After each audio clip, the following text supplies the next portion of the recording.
Welcome to the podcast. For those of you who are joining us live on the Proofing Box, thank you so very much for getting up. We are going to have a great episode today. Today we were talking about verifying your process flow diagram. And funnily enough, I did this with a client just yesterday. So I'm going to talk about what that experience looks like and how it can be no big deal. But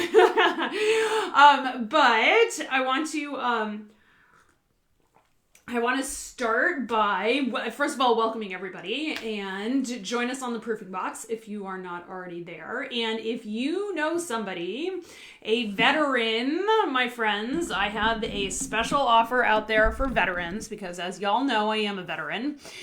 I have a special offer out there for veterans, and you can come into my membership program, the Power Group, for a price of pay what you think it is worth. And that is pretty bold, and people have told me I'm crazy, but you know what? Here's the deal, is that my clients are not the source of my security. Yes, I work because the money supports my family, and I provide abundantly for my family. But I provide abundantly for my clients. I provide abundantly for my stakeholders, right? And I can charge veterans a pay what you think it's worth policy because, first of all, I want to prove that everybody thinks that it's the paperwork that's standing in between them and realizing their dreams, and I promise you it's not the paperwork. I have literally given away the paperwork, and people still won't do the work. Like, this happens in my business like every single day, and that is a problem with your brain and your thoughts getting in the way, all right? And so I truly believe everybody has the money to do this. People choose where to put their money and choose whether or not to bring the abundance that I bring to my clients into their life. And that choice is one that we all get to make, right? I get to make that with my money and things like that. But I get to do this, like, pay what you think it's worth, because I know just how much it's worth. And I know that other people recognize that. And the truth of the matter is that everybody pays what they think it's worth. And they either make the determination that I know what my programs are worth, and I do, and they agree to pay me that. Or in this case, I'm telling veterans, you know what? You decide what you think it's worth and pay me that. And do the work and show up and let's build businesses together, because I am going to help my clients. I'm going to help 10 clients build $1 million profitable, really profitable food businesses. 10 clients over the next 10 years. So if you want to be part of that, DM me. I'm super easy to find. You can find me on LinkedIn. You can go to sfbdi.com/workwithus. You can come into the Proofing Box on Facebook. I am pretty easy to find. All right, so that's that's the veterans offer, and answering a couple of questions about that, because people have looked at me like I'm really, really strange, which I'm not all that unfamiliar with. Next is we are having office hours as per usual at the end of this video, and I am going to be talking about the pandemic coronavirus, and I'm going to be going over what coronaviruses are. I am probably going to do that also, like, we're going to do a podcast extra, so you'll still hear that, but I'm going to do it as office hours at the end of this podcast. So I would like to acknowledge and raise my cup of coffee to everybody for coming and joining us or watching this video replay or joining us on your podcast feed. Thanks for taking the time to do this. This stuff is really important. How you do one thing is really how you do everything. And so what I want to start with is what we always start with, is committing to creating results. And like a verified process flow diagram, folks, this is not complicated. You either have a verified process flow diagram or you don't have a verified process flow diagram. That's you either do what you're supposed to or you don't, right? So let me help you with that, my friends. If you know that you're supposed to be doing it and you've never had you haven't had anybody sign off on it, for more than a year, or you haven't pulled out your process flow diagram, you assume you just do things the way that you've always done them. And a couple of podcasts ago, when we went over step 4, I talked about the process of process flow diagramming, which is also really quite simple. But you have to update your process flow diagram anytime anything changes. You get a new piece of equipment, you update your process flow diagram. I have the client I was with yesterday, they have been essentially installing new equipment for a year, and because they got one line installed and then they decided to go to 12 months a year of production. It's a fishery, so we don't always do 12 months a year of production. And they have been updating. Every time I go into them, we look at the process flow diagram and we see, is this accurate? Is this correct? We look at the hazard analysis. Is this accurate? Is this correct? Is this what the Fisheries Hazard Guide wants us to say? Okay, we're doing that work actually all the time. And it just reinforces the idea that this is not something static and sits on a shelf. Like, you do it once and it's over. It's like finding the true north of your business. So in the membership group, in the Power Group this month, we are working on leader standard work and the true north of your business. And I have to tell you, the true north of my business is, I don't want to say it's constantly evolving, but I'm constantly refining the message, right? I'm constantly, I work on this, as I've told you all, I work on this 2 hours a day. And people are like, oh my God, guys, my brain is my biggest asset. Your brain is your biggest asset. Why would I waste that? It's so much more fun. So much more fun to go through life with a managed mind. I'm not even funny. So when we talk about assets, I always talk about your brain as your biggest asset in your company, and it totally is, whether it's your brain or your employees' brains. But when we look at process flow diagramming, it is both a product of your business. Process flow diagramming and a verified process flow diagram is a product of the HACCP process, and your HACCP plan is a product of your food safety planning, and your food safety planning is a product of your managing your mind to meet what the marketplace expects of your company. I was talking with a software as sales company yesterday, and they wanted me to come on and advertise. And they're like, if you work with Whole Foods, you have to join our system, and then we verify, and you're much more likely to get picked up by Whole Foods or Thrive Market or CVS or any of these gigantor chains, if that's your gig, if you use this system. Okay, great. Okay. And they're expanding, and they want to have compliance experts pay them a yearly fee to have their logo and their blurb on the system, so that when somebody who enrolls in this software wants compliance help, they'll just click and find a food safety expert, right? Because it's always that easy. But the problem is that they were not, as part of their verification, requiring food safety. That I know I know people at Thrive and CVS and Whole Foods and things like that. I know the process. I've gotten people into those systems, and I know what they require, and I know what the distributors require. And it's SQF.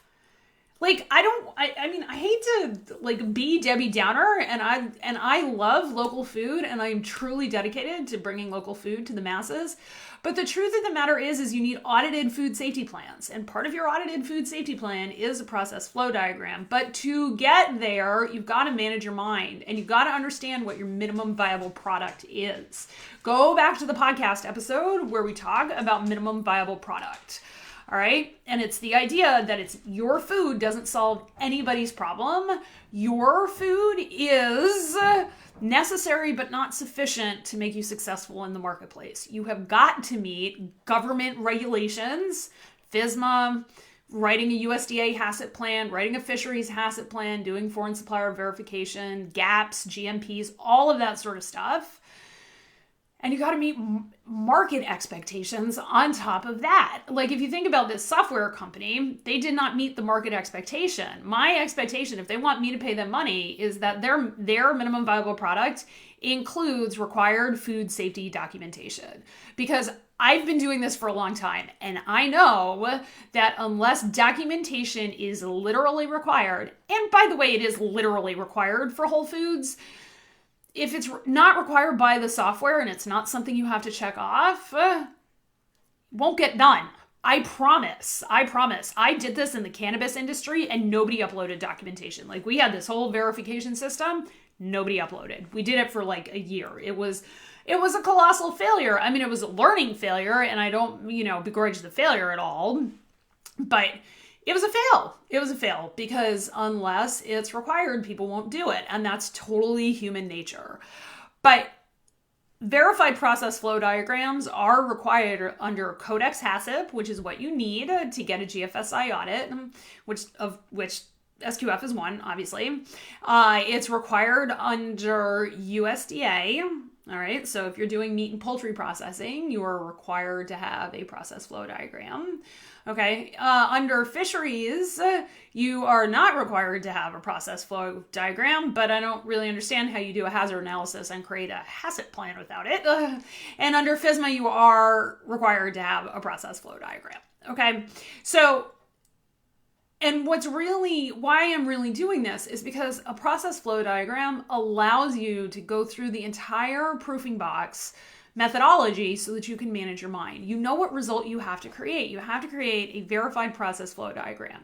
And so as an explanation, that is literally a piece of paper that has a flow diagram on it, usually step by step, receive stuff, store stuff, like we did in the other podcast, with the critical control points of your process highlighted so the person who's verifying it knows what to look for.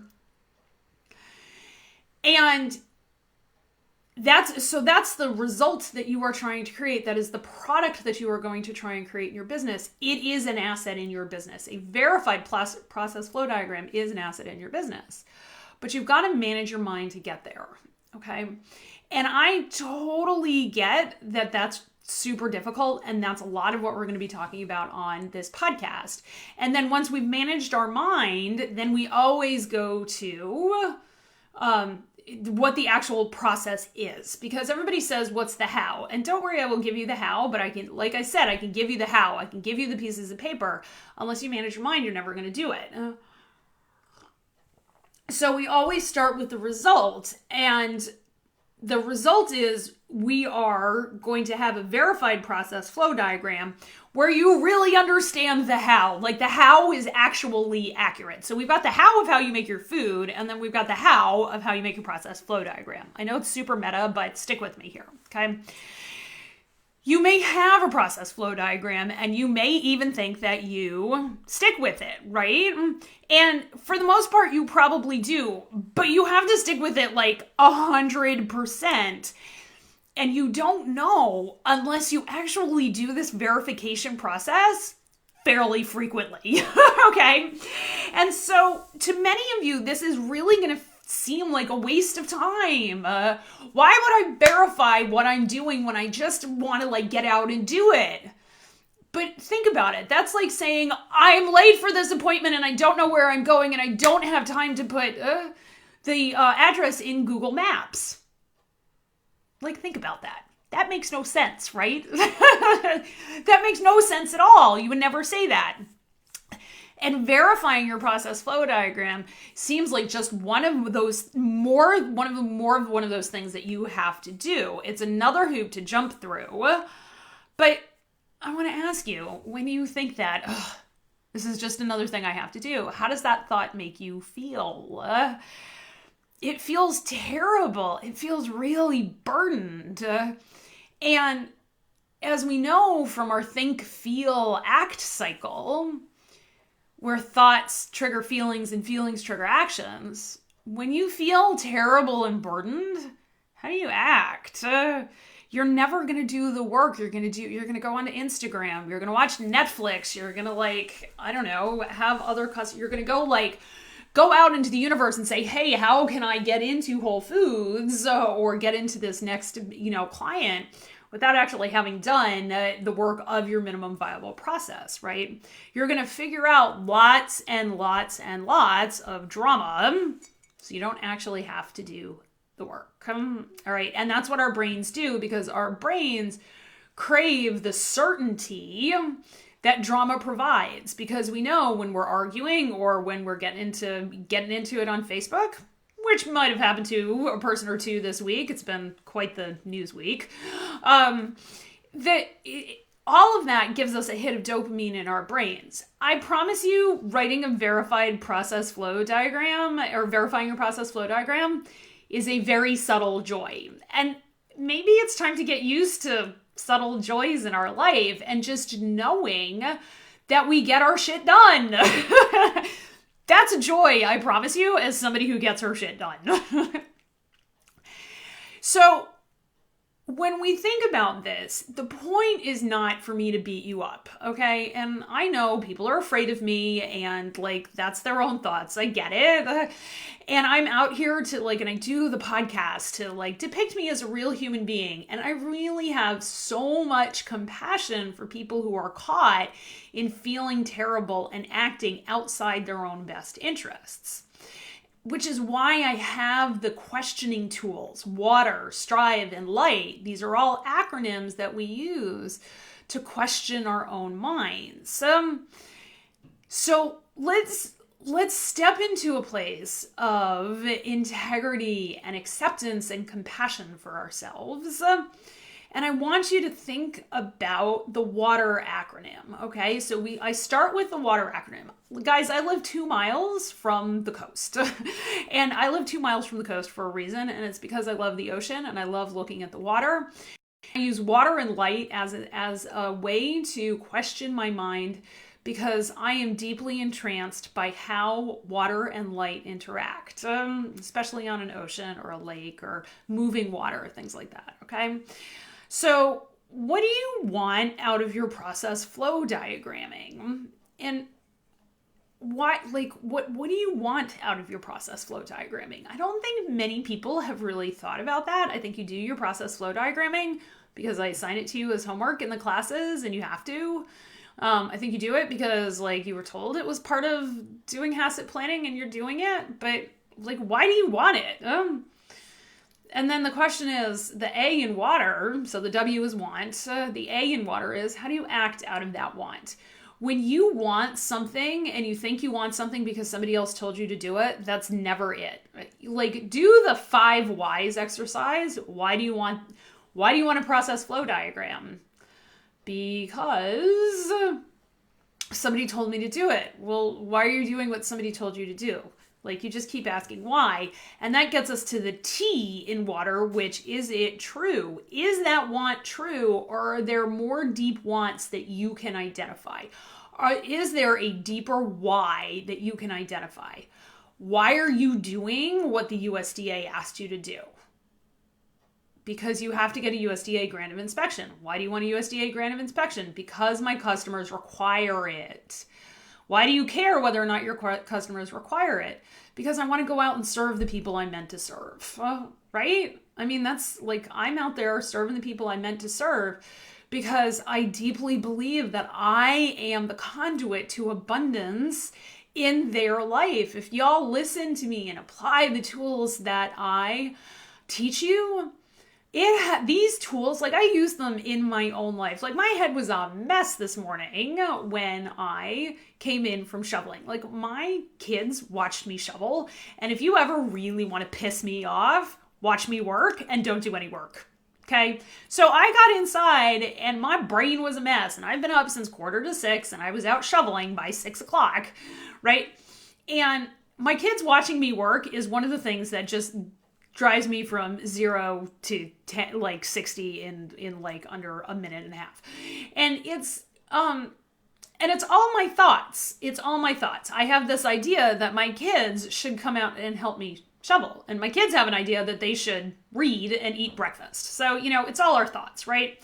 But when you get to a why and you get to a thought that you really believe, like, I provide abundance for my clients, I provide abundance for my family, I believe that thought, and that thought feels really, really, really good. And then the E in water is evidence. What evidence am I building in my head?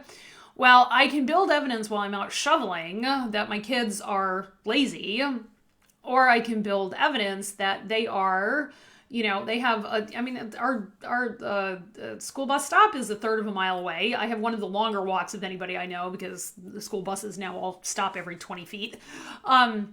But we have a really long driveway because we live back in the woods. So, we can all build evidence. So the question is around your process flow diagramming, when you think about what you want, what evidence are you building? If you're coming from, I'm doing this because the USDA is telling me to, or I have to pass my SQF audit, right? You're building evidence. It's a waste of time. That also feels terrible. You're never going to be able to come from a positive space around this if you're all in this, I'm just doing this because I have to, because doing this because you have to feels terrible. Okay. And then the R in water is what results around your process flow diagram do you have now? Do you even have one? Do you have a verified process flow diagram? Because whatever results you have right now, it's because of your thoughts around the process flow diagramming process and the verification process. Now, maybe you don't know how to verify process flow diagram. I promise that's going to be the very shortest portion of this podcast, okay? Because the how, once you manage your mind, the how is super easy.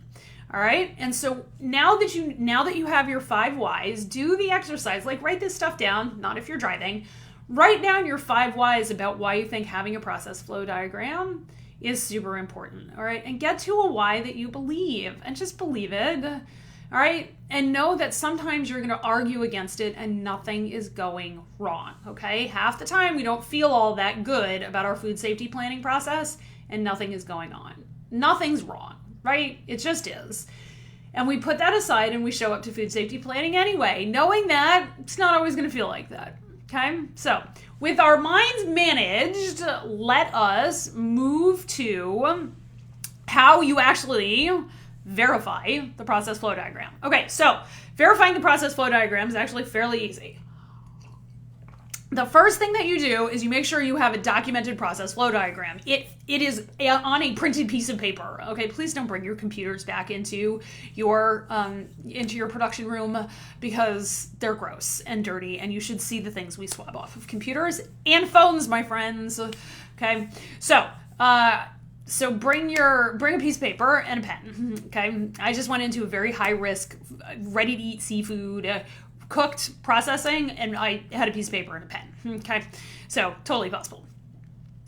So then what you got to do, you got to take your printout and you got to find somebody who did not make your process flow diagram. All right, now my recommendation for somebody is, you can always hire me to do it, yes, or go find your accountant. Find somebody who's familiar enough with the language of your business or familiar enough with the basics of food manufacturing that you're not trying to explain what emulsification is, what making your batter is, find somebody who's familiar enough with food processing to do the verification. And then what you're going to do is you're going to hand them the piece of paper. You are going to send them to the shipping dock, all right, or wherever you do your receiving, and have them look at how you actually receive stuff. Do you follow the SOP that's written there? Do you actually do the step of receive stuff, store stuff? Now, most of you do that step. That's not where the complication lies, I promise. All right. But the question is everything going the way the process flow diagram is written out. If you have receive meat, receive allergens, receive dry goods, is everything coming in a way that makes sense with your process flow diagram? All right. Then what you're going to do is you're going to have them follow your process flow diagram to storage.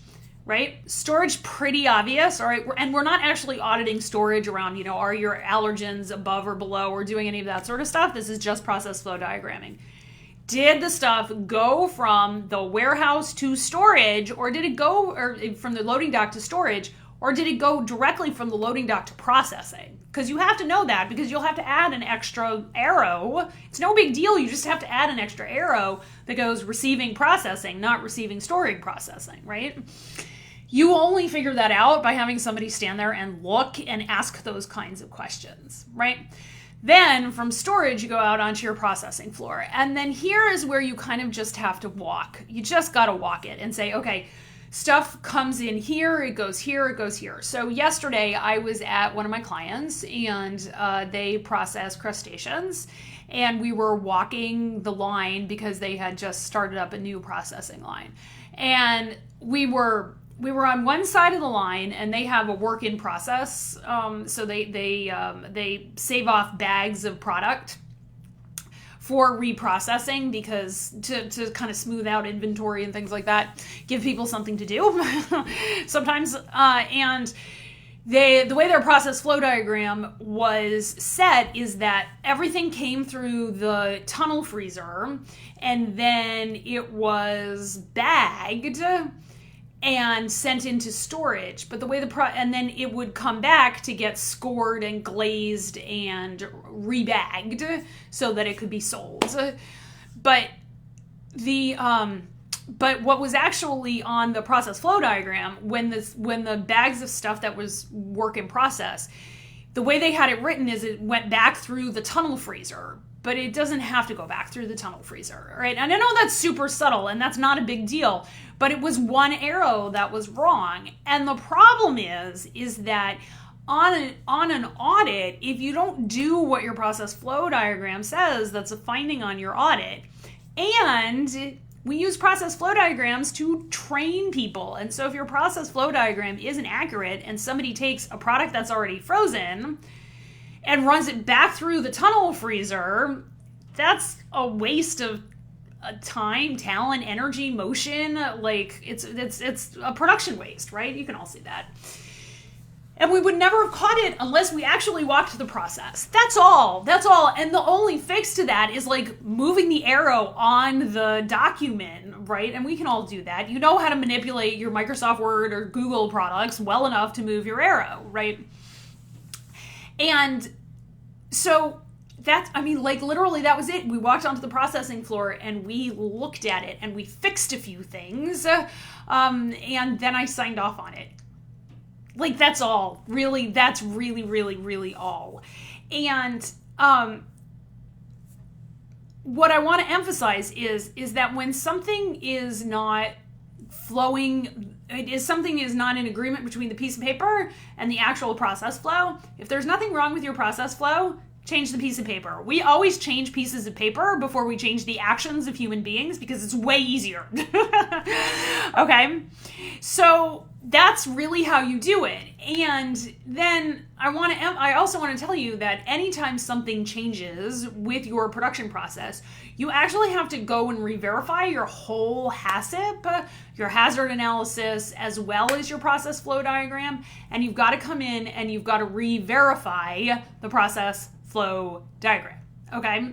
So that's what we got for the podcast today. Thank you so much for spending the time. Go make sure those process flow diagrams are written and go get somebody to verify them.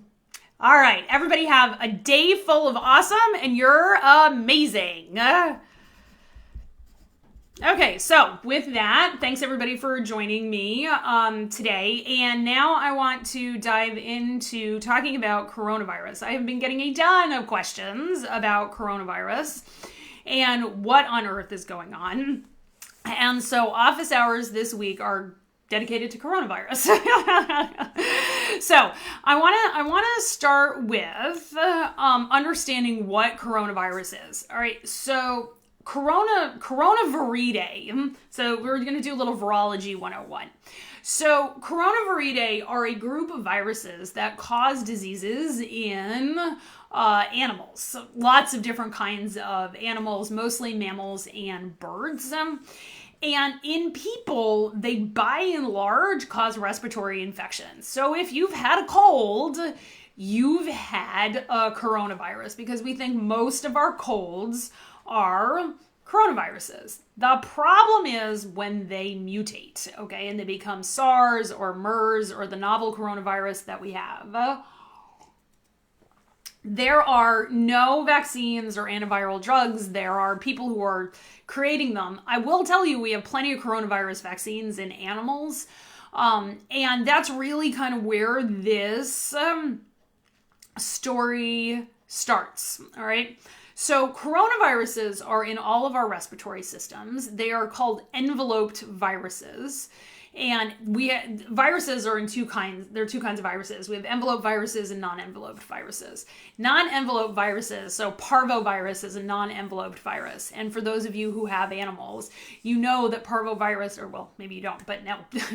Parvoviruses sustain themselves in the environment for a really, really long time. So that's why we give our mamas vaccines like 3 weeks before she's due with like FarrowSure or whatever, because it covers parvovirus for hogs. And if you get a parvovirus in your environment, it's almost impossible to eradicate.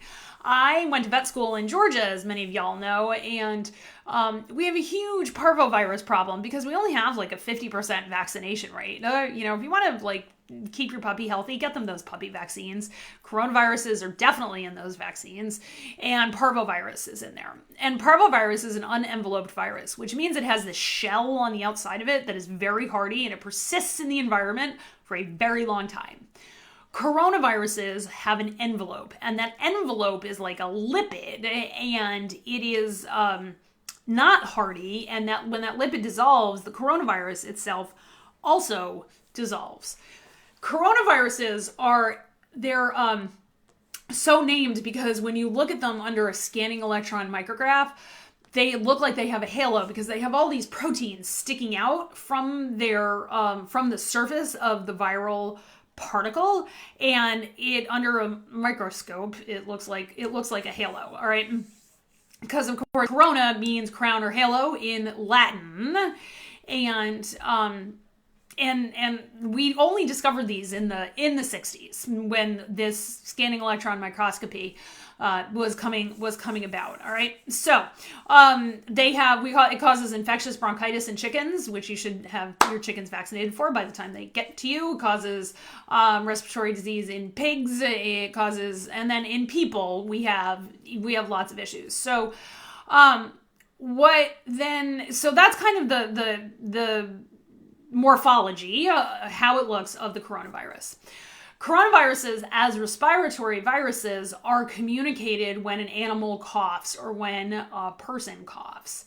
And then this is where things start getting really weird, is that the coronaviruses, SARS, sudden acute respiratory syndrome, I don't think MERS, Middle East respiratory syndrome, I don't think that came from bats, but we are learning that there are a lot of diseases that bats harbor that make us really, really sick.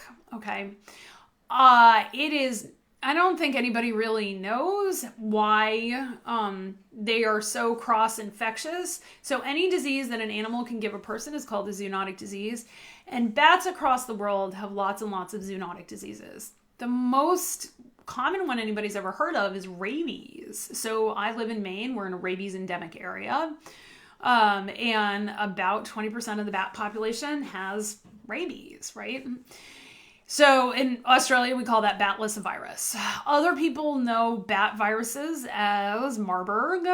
So the filoviruses, Marburg, Ebola, those kinds of things. Those have all been traced back to bats.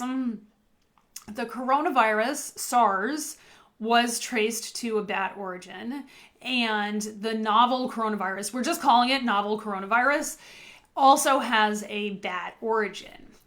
And so there is what's happened, and this is purely from a public health perspective, okay, is that there are markets and people in parts of China where people have very, very close contact with wildlife, okay? The wildlife trade in China is no joke.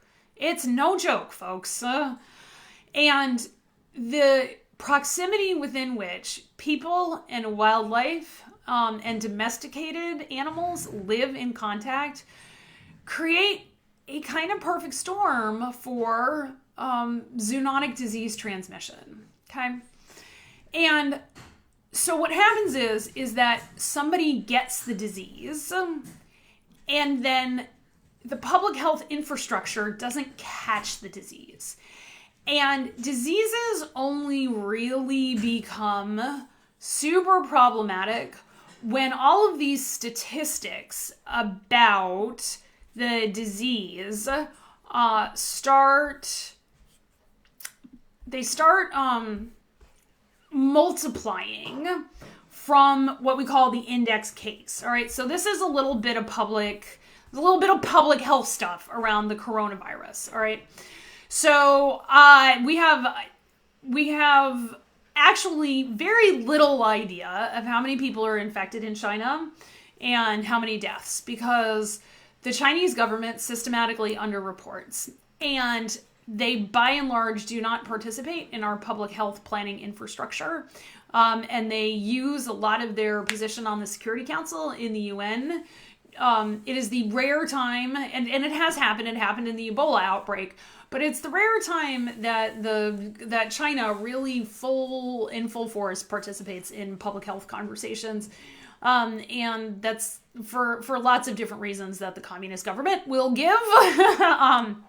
But the problem is that we cannot really rely on the statistics coming out of China, because boots on the ground observations of public health professionals who are not affiliated with the government in China show the Chinese government chronically underreporting sicknesses, so morbidity and mortality deaths.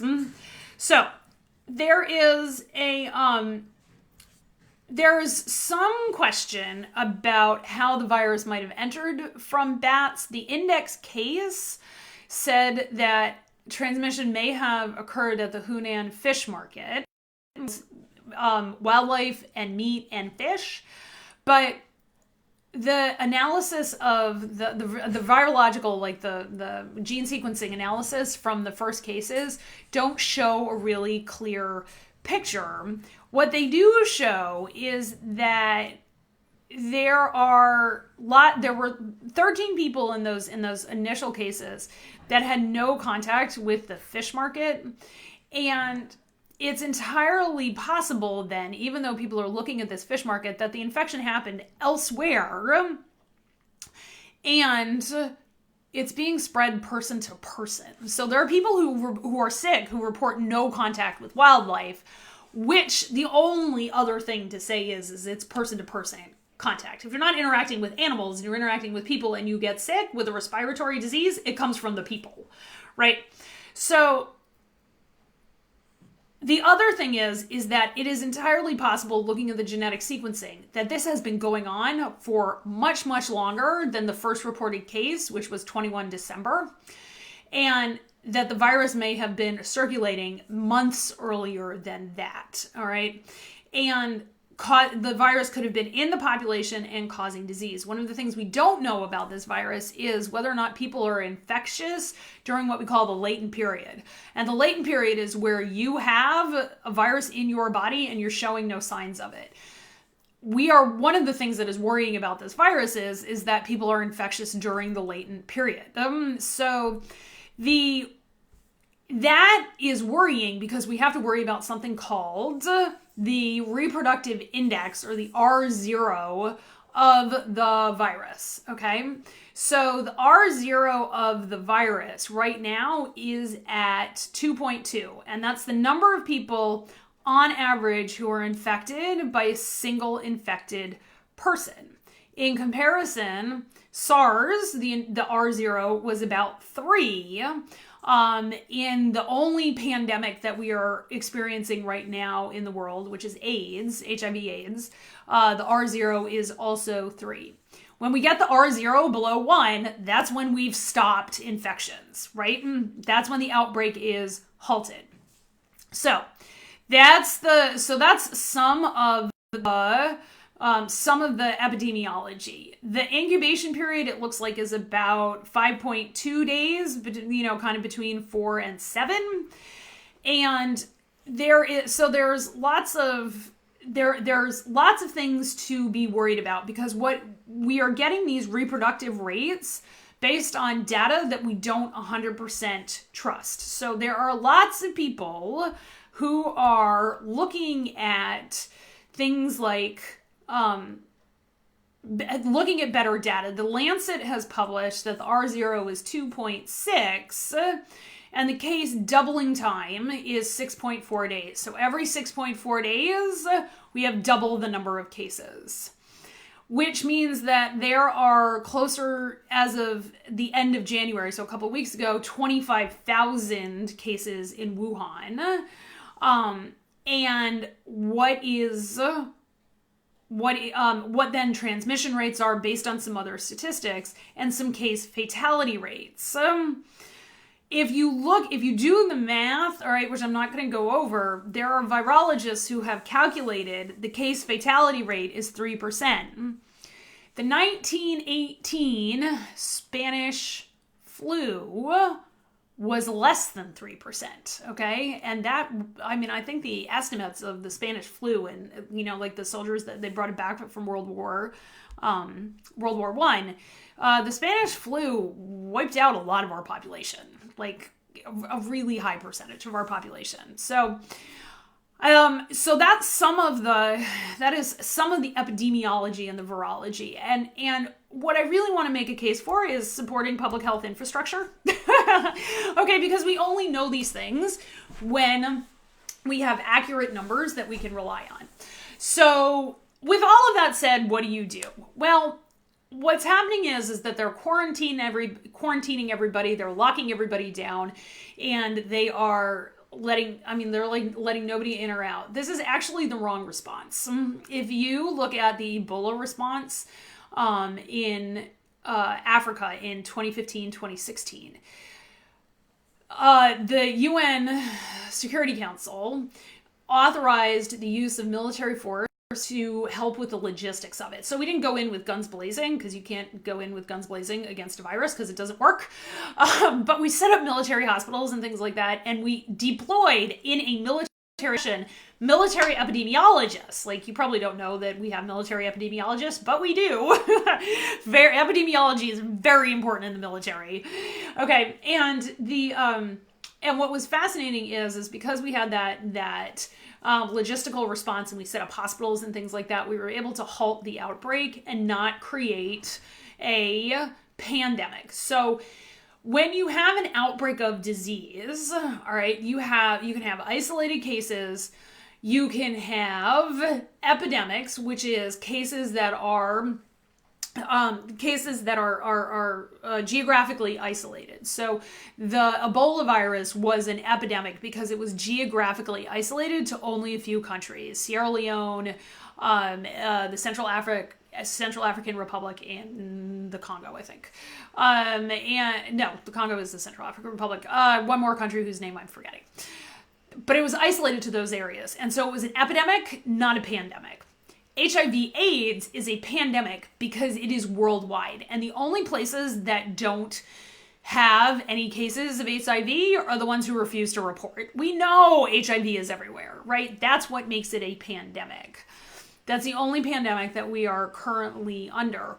We have had epidemics of viruses. In 2013, I think, we had an epidemic in the United States of flu, and like 60,000 people died of the flu, but we think, oh, it's just the flu. And when elderly people are dying of respiratory disease, we think, pneumonia is the old man's friend. It's really a flu death. Like, it's really a flu death, okay? Maybe they were old and their body couldn't fight it, but it's still a flu death and it still killed them, all right? And that gets that gets counted as part of the number, okay? And so that's where we are. That's where we are. The public health response in China worries a lot of public health individuals. Cutting people off means, if you cut people off, it means no public health officials can go and help because they're afraid they're not going to be able to get out. Right? That's what happens when you close borders in epidemics. You reduce the number of people who can go and help. You don't make anybody safer. And if you look at the response and what happens, people end up lying about where they've gone. That's what happened in the first Ebola outbreak. And they had cut off what was this, in like 2008, and they had isolated areas and things like that. That people don't do that. We don't have plague villages. People leave, and there was somebody who was a practitioner of ritualistic burial practices that we have shown contribute to the spread of Ebola, and he lied to officials and escaped out of a quarantined area so he could go do his job, and he died himself, and he ended up transmitting Ebola and making the problem much, much worse. This is probably what's happening in China. We just don't know because of the lack of transparency. All right, so public health means something, and what I want to emphasize is get your flu shots, right? Wash your hands. This is a respiratory virus. If you are traveling, invest in a surgical mask, and a real surgical mask, not the dust masks that you buy at Home Depot. You can buy surgical masks, though I have heard there's hoarding of surgical masks, which is ridiculous. But if you are traveling on an airplane, especially going to an airport with like lots of international flights, which is any of the big airports. So if you're going to Portland Jetport, I wouldn't really worry about it. But if you're going to Logan, I would. All right. So surgical masks and lots of hand washing. This is not a sturdy virus, right? Wash your hands. Soap and water. Don't worry about the Purell. You don't need it. Soap and water. Okay. Contact time. All right. Get under your nails, that sort of thing. And wash your hands after sneezing or blowing your nose or anything like that. Or if somebody coughs near you, just get up and wash your hands. And if you're worried, you can wash your face a little bit. All right, so that's what we got. Doesn't look like anybody has any questions. I'm going to finish my coffee and go take a shower because it's time for me to really get started on my day after doing all that snow shoveling. All right, I love you all. You are amazing. I will be back on the podcast again next week. And send your questions. You can type them in the proofing box or DM me or whatever. So you're amazing. Have a great day, everybody. Bye.